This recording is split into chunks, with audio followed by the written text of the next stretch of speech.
I'm so glad you brought this up because there is way more to this than you think. First of all, I understand the sentiment that people are just like, oh, Corazon only cared about Law after like he found out he had the Will of D, which makes sense because that is Law's motivation when he gets older. One of the things aside from taking down Doflamingo is trying to find out what the Will of D is. So when he confronts Sengoku about him, Sengoku essentially tells him, don't try and find a reason for somebody loving you. That statement in and of itself has like way deeper like layers to it, but I digress. Corazon finding out that Law had the Will of D in his name is not the thing that made him care about him, it's the thing that made him break his cover. Corazon is not present when Law first joins the family. He's like, standing there in front of the entire table. He's telling them how he escaped Flevance under a pile of dead bodies. He's telling them about the Amber-Led syndrome. He's telling them that he only has like 3 years to live. So Corazon doesn't get this information until later. But when he first shows up, one of the things that we're told about him is that he just hates kids. And the reason he does this, and he admits this to Law later, is that his whole reason for being there is that he is a spy for Sengoku. He is there, feeding the Marines information to try and catch Doflamingo and the rest of the family.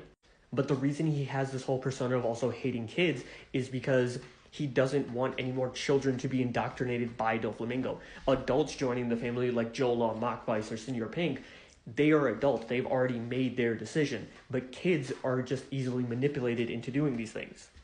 We see him, throw Law out a window and stuff like that, more so because, the flashback is from his perspective. But he also says that, oh yeah, I do this with all the kids, but the problem is Doflamingo just has too much of a grasp on them. They fall for his brainwashing. But the thing that makes him completely shift gears is when he finds out that Law has the Will of D, because he knows what that entails. He understands, because remember, he is Doflamingo's brother. He is also a former Celestial Dragon. So he is fully aware that those who bear the Will of D are the enemy of the Celestial Dragons. And Doflamingo, every time he sees someone with a D show up somewhere in the world, he always pops a forehead vein. He hears Law say his full government name in passing to Baby 5 and Buffalo. But the thing is, they don't seem to remember. Also, it makes sense that they don't remember. Law said it to them once when they were kids, and they don't go back to Doflamingo and say it. But at that point, when he hears Law say it, he understands that the situation has become way more critical. At first, it was just a matter of trying to convince Law to leave on his own. But now he understands one slip-up will mean his end. Because even if Baby 5 and Buffalo don't say anything to Doflamingo, if Law ends up giving Doflamingo or anyone else in the family his real name, he knows that Doflamingo is going to kill him. It's not the first time that he starts caring for Law. It's the first time where he sees, I need to do more in this situation, because at first, I could deter kids from, trying to join the family, which probably worked with, other kids that we've never met trying to join the family, just not on Baby 5 or Buffalo. But for Law, it is a very special case because he knows that Doflamingo will actively try to kill him if he finds out this information, which is why he breaks cover to Law and decides, okay, we are going to leave and I need to get you as far away from him as possible. Because in no other situation would he have to break cover to anyone else that he was trying to get to leave the family. Because yes, they were in danger whenever, they were out doing, pirating escapades, but as long as Law was with the family, they would protect each other. But now, if this information gets out, he is going to be hunted down by the entire family. After Corazon tells him all this, Law doesn't listen at first. He leaves, and he, actively does this to try and scare Corazon, because he's just oh, I can leak this information, because now we're essentially have, a dead man switch.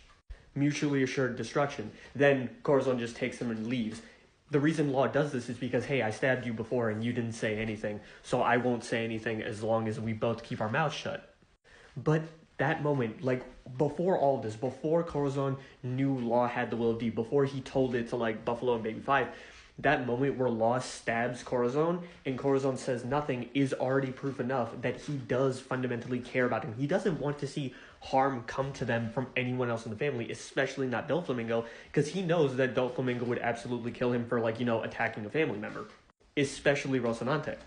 And it's something that confuses Law before, he spills everything to him. And then you have, the entire escapade of him taking him to hospital, trying to, actually find a cure for, the Amber-Led syndrome that he has.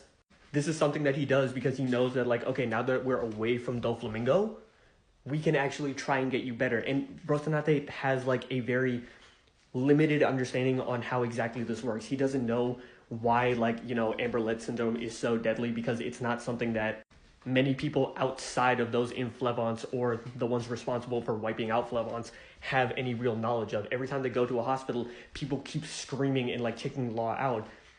Rocinante understands that like this stuff isn't contagious, like why are like people freaking out?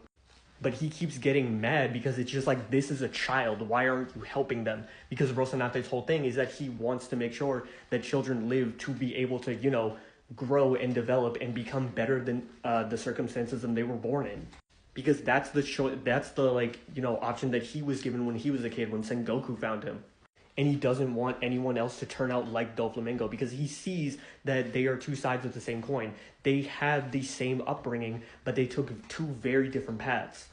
So when he sees how going from hospital to hospital is affecting Law, and he starts crying over him that night when he says that the day you stabbed me, I didn't feel anything because you were the one who was always in pain.